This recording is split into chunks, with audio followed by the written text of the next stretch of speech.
Les he estado hablando acerca de la diferencia entre tener comunión a tener intimidad con el Espíritu Santo. El apóstol Pablo escribe en Tesalonicenses capítulo 5 y dice: oren sin cesar. La gran pregunta de la iglesia cristiana hoy en día es: ¿cuánto tiempo hay que orar? ¿Cuánto tiempo debemos orar para que Dios esté contento con nosotros? Y tenemos que darnos cuenta, tenemos que aprender que hubo una ocasión en el que Jesús, poco antes de morir, la noche antes de morir, lleva a 3 de sus discípulos al Getsemaní y le dicen: espérenme aquí, voy a platicar con mi papá. Y cuando regresa, ellos están dormidos y él les dice: no pudieron orar ni tan solo una hora. Entonces, a alguien se le ocurrió hace muchos años escribir un libro que se llama Ni tan solo una hora, poniendo el parámetro de que por lo menos tú debes de orar 1 hora al día.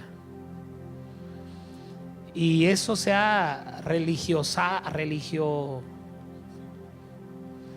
se ha hecho una religión de esa hora de oración. Entonces tú te arrodillas a orar y estás viendo el reloj desesperado que se dé la hora para terminar. 50 minutos estás dormido, divagando en la mente, y los últimos 10 minutos te la pasas pidiéndole a Dios que te ayude con algunas cosas, y luego te levantas con tu conciencia bien tranquila porque estuviste en la presencia de Dios. Y muchas de las veces son autoconversaciones, y te levantas de ahí diciendo: Dios me habló, Dios me dio una instrucción. Y muchas veces es tu propio pensamiento, tus propias ideas. Oras por ti, te caes, te pones un trapito y luego te pones la mano en el pecho y eres tan bendecido, y resulta que nunca estuviste con Dios, solo fue una práctica religiosa. Pero Jesús no les hablaba de tiempo cuando les dijo: no pudieron orar ni tan solo 1 hora. Entonces entendemos o vemos en Tesalonicenses que el apóstol Pablo dice: oren sin cesar. Entonces, ¿cuánto hay que orar? ¿1 hora?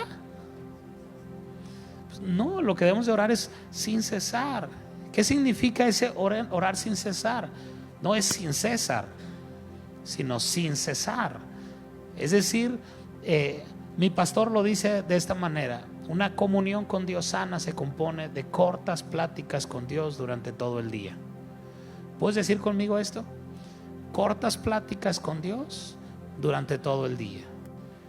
¿Qué significa? Que si en la mañana te levantas y entras a bañarte, estás en la regadera, estás platicando con Dios. Te estás cambiando o estás viendo la ropa que te vas a poner en todo el closet enorme que tienes, y le preguntas al Espíritu: ¿qué me pongo hoy? Y terminas poniéndote lo mismo de siempre.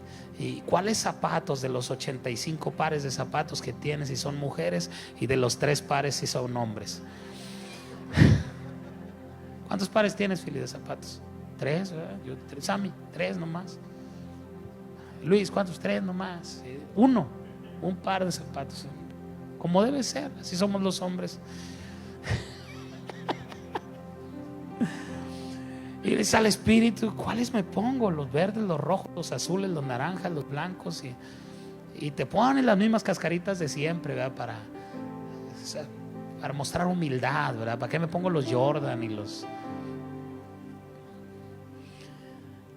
Y luego vas a tu trabajo, en el carro, en el camión, y vas platicando con el Espíritu y le vas diciendo: Dios, que hoy sea un día bendecido, un día próspero. Llegas a tu trabajo y tienes la oportunidad de escuchar música, pones música de adoración. Y dices: ¿qué significa eso? ¿Tener un día religioso? No, es tener un día de comunión. Porque hay muchos lugares donde el ambiente es tan desagradable que estás escuchando cada cosa, y es mejor estar adorando a Dios, es mejor estar en un ambiente correcto. Si no hay un ambiente correcto donde tú estás, pues crea tu propio ambiente correcto. El asunto es: es bueno tener comunión con Dios, Pero hay un punto más adentro que es la intimidad con Dios. ¿Qué es esto? La comunión la puedes tener en cualquier parte, en tu carro, en el camión, en tu trabajo. Puedes estar rodeado de gente y estar platicando con el Espíritu. Yo estoy ahí en el escritorio que tengo ahí, que puse ahí provisional mientras construyo mi oficina, y hay gente aquí, hay gente trabajando y pasando. Ahora que está la construcción, hay mucha gente allá trabajando, y yo estoy platicando con el Espíritu. Estoy rodeado de gente, pero yo estoy teniendo comunión con Él. Pero llega un momento en el día en que tú tienes que tener intimidad. Cuando tienes comunión, no tiene que enterarse la gente que tienes comunión. No tienes que levantar las manos ahí en tu trabajo: oh Padre, te bendigo. No, nadie tiene que enterarse. Platica con Él. Pero llega un momento, no donde todos tienen que enterarse, pero sí donde no lo puedes hacer con los demás. Tú no puedes tener intimidad con alguien en público. No sería correcto. Entonces dice: cuando ores, entra en tu aposento y cierra la puerta y habla con Dios. Y ahí en ese lugar secreto, que igual no tiene que ser el mismo lugar siempre. Tú puedes hacer de tu carro un lugar secreto siempre y cuando vayas solo. Porque si vas con gente y quieres ahí decirle a Dios cosas, no vas a poder decirlo. Puedes tener comunión, pero no puedes tener intimidad. Entonces, en esa intimidad es cuando Dios te suelta sus secretos. Porque la Biblia dice: ¿quién conoce el corazón del hombre sino el espíritu del hombre que está en él? Asimismo, ¿quién conoce el corazón del Padre sino el Espíritu Santo, que va y escudriña lo profundo de su corazón y luego viene y se lo revela a sus hijos?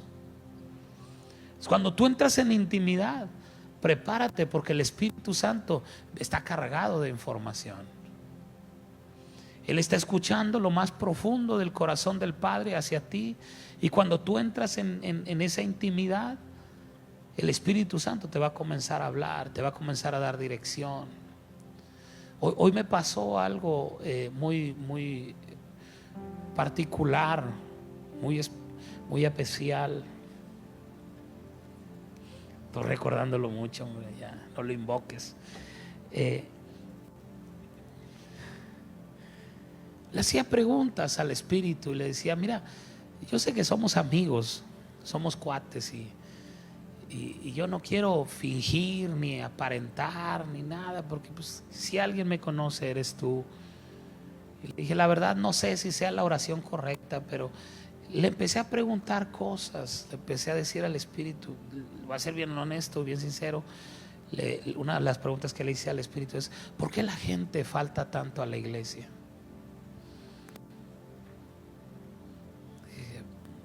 ¿Por qué el domingo es muy fácil a la gente no venir a la iglesia? ¿Por qué alguien ya se delató allá atrás? No, le estoy platicando algo que yo le dije en intimidad. Pero además no lo quería. Ponle música así de terror, así. Ya entendí, Señor.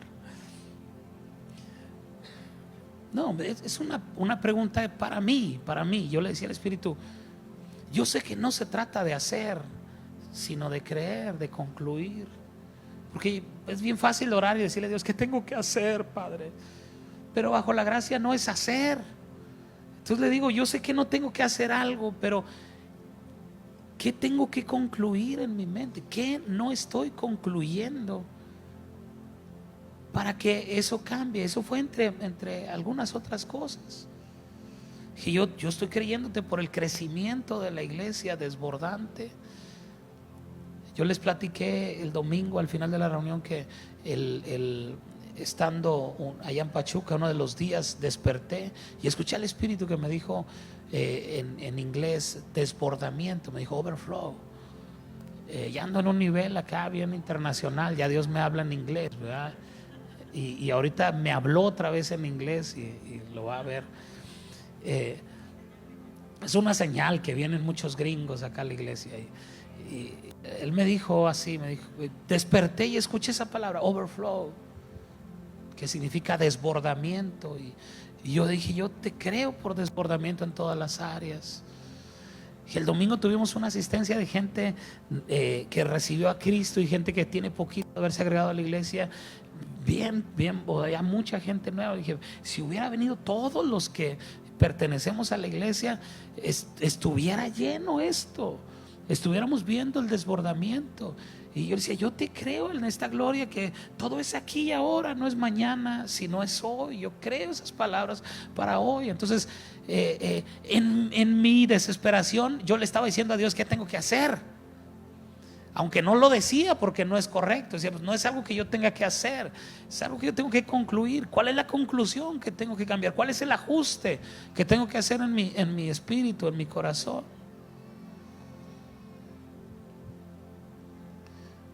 Le comencé a mencionar, yo creo en el crecimiento numérico de la iglesia, recursos ilimitados, señales, milagros, prodigios y maravillas.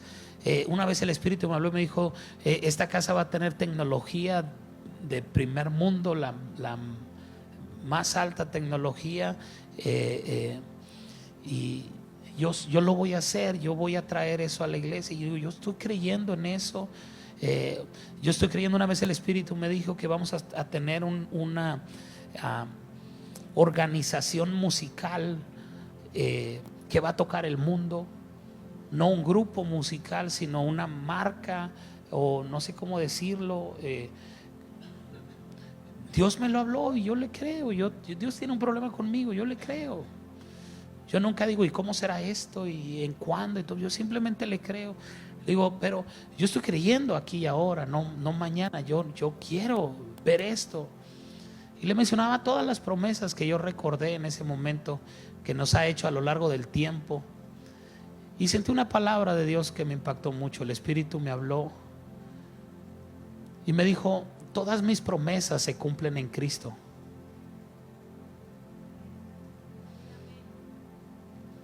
Pues sí, usted dice amén, pero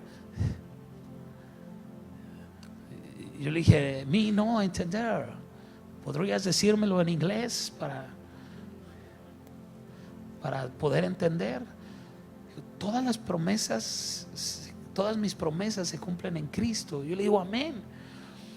Y de pronto hizo en mi mente, en mi corazón, sacó de mi espíritu una revelación que siempre ha estado ahí, pero lo subió a mi mente para que yo, gracias mi hermano, para que yo lo pudiera entender.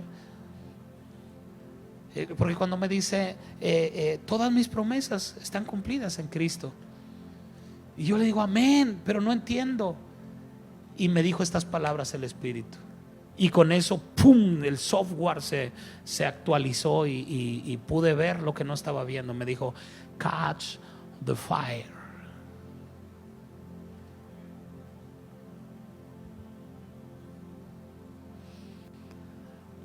Le dije, oh my God, repeat please. Y él me dijo, catch the fire. Muchos de los que están aquí o los que me están viendo en la transmisión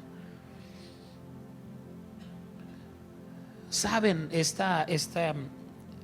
yo le he predicado muchas veces de esta declaración. Catch the fire significa en español atrapa el fuego. Pero lo quise escribir en inglés, porque así me lo dijo el Espíritu, pero porque así lo aprendí. John Wesley fue un hombre que cargó un avivamiento en el siglo pasado, un avivamiento tremendo. John Wesley, Dios lo usaba en salvación de una manera espectacular. Cuando él hablaba, la gente aceptaba a Cristo.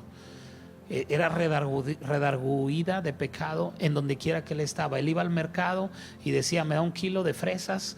Y cuando él hablaba, el que le vendía las fresas empezaba a llorar y decía, yo no sé qué me está pasando, yo necesito que Dios me perdone, yo necesito a Dios. Y ni siquiera lo estaba evangelizando, simplemente él hablaba. Muchas veces él era originario de Inglaterra, y cuando él hacía cruzadas al aire libre, la policía se unía a a la iniciativa privada, las empresas, las licorerías, las cantinas, porque se estaban acabando los borrachos, porque John Wesley les estaba predicando y estaban yendo a la quiebra. Entonces se unieron con la policía y con el gobierno. Dijeron, ¿qué hacemos? Dice, pues tenemos que matar a John Wesley para que deje de hablar y que los borrachos sigan siendo borrachos. Nos está llevando a la quiebra. Las cantinas estaban teniendo que cerrar porque ya no iban clientes. Ahora los clientes estaban en la iglesia y se escondían, gente, volteaban tambos y se metían ahí adentro gente con rifles para que cuando saliera John Wesley al altar a predicar, matarlo. Y lo querían hacer públicamente para que la gente viera que no era infalible, que no era Dios el que estaba con él, que era un simple mortal, que no se iba a salvar de un balazo. Entonces llegaban muy temprano, ponían esos tambos, se ponía alguien adentro y estaba con la mira, solo esperando a que John Wesley saliera a predicar. Y estaban ahí. Cuando John Wesley al fin salía al estrado y comenzaba a hablar, se veían los tambos temblar. Entonces todos pensaban que eran fantasmas. Se está temblando el tambo, y de repente se volteaba el tambo y estaba una persona con un rifle abajo en el suelo llorando, diciendo, yo necesito a Dios, yo necesito a Dios. Lo intentaron matar muchas veces, pero la unción que había en su voz para salvación era más grande que cualquier intención que tenían para hacerle daño.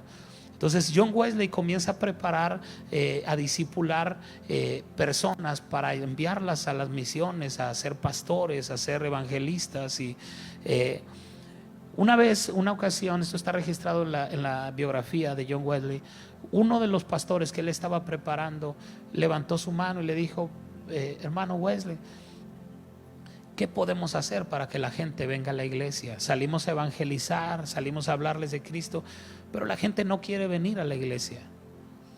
Y la respuesta de John Wesley le ha dado la vuelta al mundo, y a través de los tiempos, hace más de 100 años dijo eso, y se sigue hablando y se sigue predicando esta declaración. Él dijo, catch the fire. Dijo, atrapa el fuego del Espíritu, arde en él, y las multitudes van a querer venir a ver cómo te quemas. Cuando el Espíritu me dijo catch the fire, yo recuerdo esto y me bendijo tanto, porque en esa declaración me dio la respuesta de todo. Tú no necesitas, me dijo el Espíritu, que la iglesia crezca, tú necesitas arder en el fuego. Tú no necesitas recursos ilimitados para la construcción, tú lo que necesitas es arder en el fuego. Tú no necesitas tecnología en la iglesia, tú lo que necesitas es arder en el fuego. Tú no necesitas las grandes promesas que yo te he dado, tú lo que necesitas es arder en el fuego. Le dijo, porque cuando tú ardas en el fuego, las multitudes van a venir, los recursos van a venir, la tecnología, todo lo que tú estás creyéndole a Dios, todas las promesas de Dios se cumplieron en Cristo, pero van a venir cuando tú comiences a arder en ese fuego. Así es que necesito que voltees con la persona que está a tu lado y dile, catch the fire. Como dicen los predicadores gringos, catch the fire.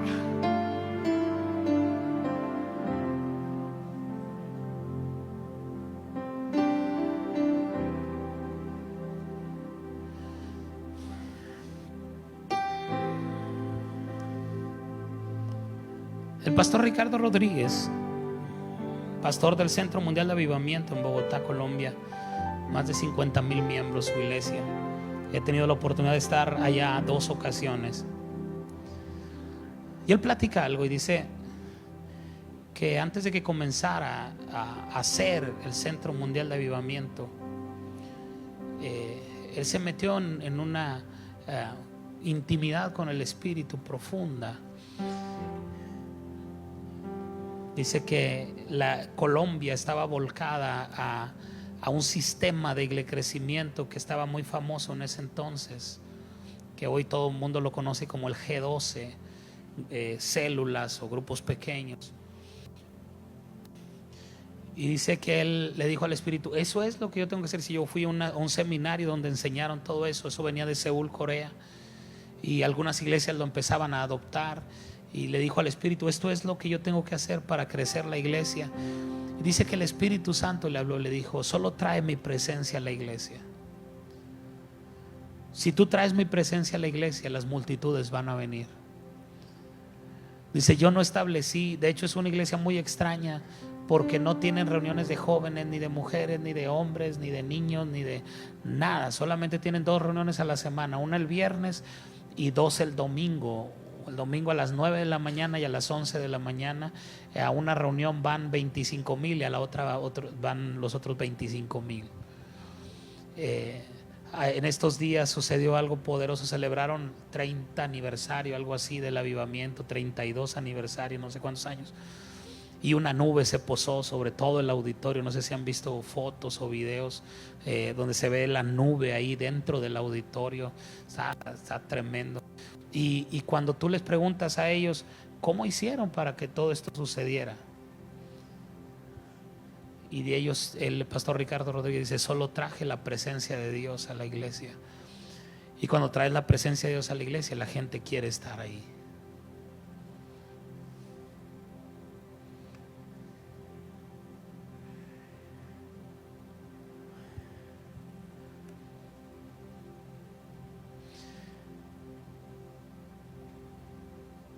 Sabemos que caminamos en la gracia.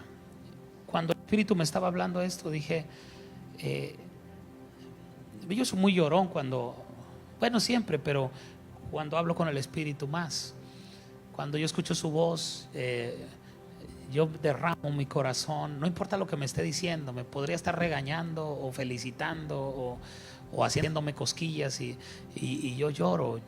Muy pocas veces yo me he reído cuando un toque del Espíritu. Yo creo que en 2 ocasiones. Bueno, me pasó ahora en Pachuca la primera noche. La primera actividad fue el miércoles por la noche, cuando ustedes estaban acá en la reunión. Y cuando se sube el pastor Brad a predicar, él dice: ya cuando termina, todos los pastores vengan, quiero orar por ustedes. Y pues estábamos mi esposa y yo al frente y pasamos y quedamos ahí. Y así como si fuera un imán, se fue directo conmigo y me toca y dice: Pastor Joaquín. Los gringos le ponen acento en la J a mi nombre. Me dice: Pastor Joaquín, Dios dice que te ha visto en tu lugar secreto. Entonces, cuando él me dijo eso, yo dije: bueno, pues se la fío, está bien. Dice: y él me dice que te ha escuchado todo lo que le has pedido. Y cuando dijo eso, yo me quedé serio, porque recordé aquella noche que el Espíritu me habló y me mostró todo aquello que les platiqué que vi. Y me dice: y dice el Espíritu que Él te va a dar todo lo que tuviste, todo lo que le pediste en tu lugar secreto. Cuando dijo eso, yo fui al suelo y empecé a reír a carcajadas, porque nada más Dios y yo sabemos todo lo que. Y yo reía y nomás le hacía, José decía: lo que se viene, lo que se viene. Y yo me reía y le decía al Espíritu: te la bañaste, te volaste la barda. Era lo único que me salía, eran las palabras más elocuentes que le pude haber dicho esa noche. Le dije: te volaste la barda, te la bañaste. Y estaba a carcajadas, pero bueno, hoy no, hoy estaba llorando.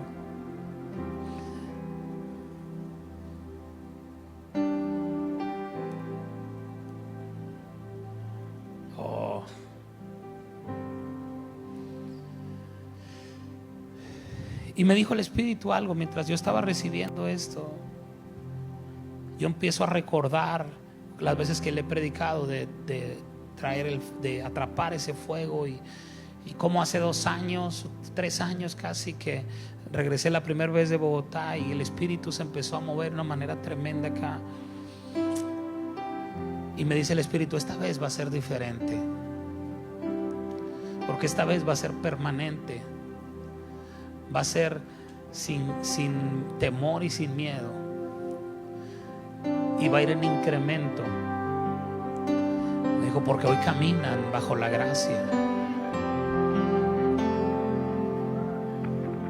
Cuando me habló de la gracia, mi corazón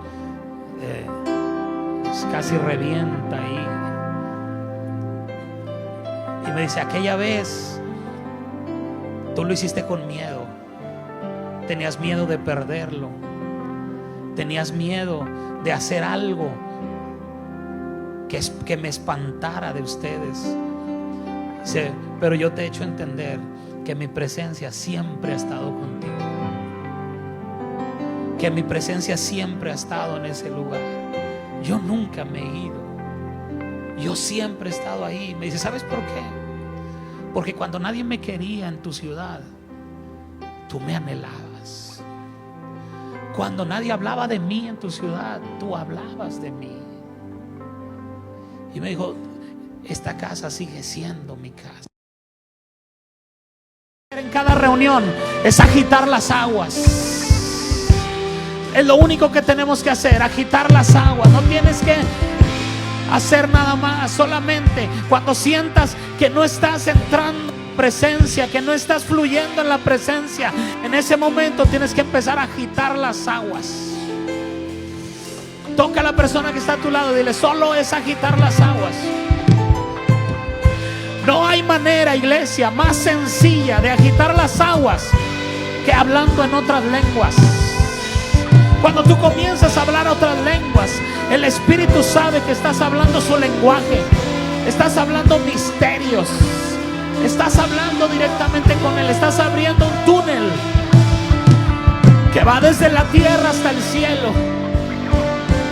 Y ángeles comienzan a bajar y a subir y a hacer cosas tremendas. Solo tienes que agitar las aguas.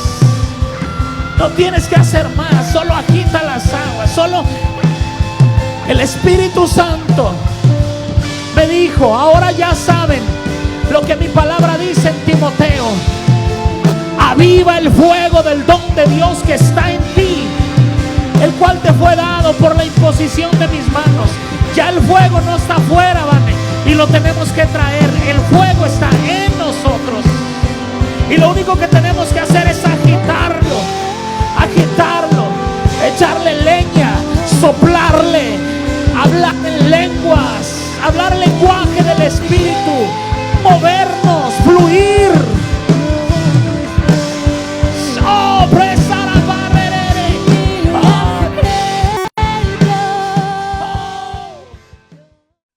Espero que hayas disfrutado de esta palabra y que haya sido de mucha bendición a tu vida, que cada concepto que hayamos tocado en esta predicación agregue a tu vida más sabiduría, revelación y te lleve a mejores niveles en todo lo que estés haciendo.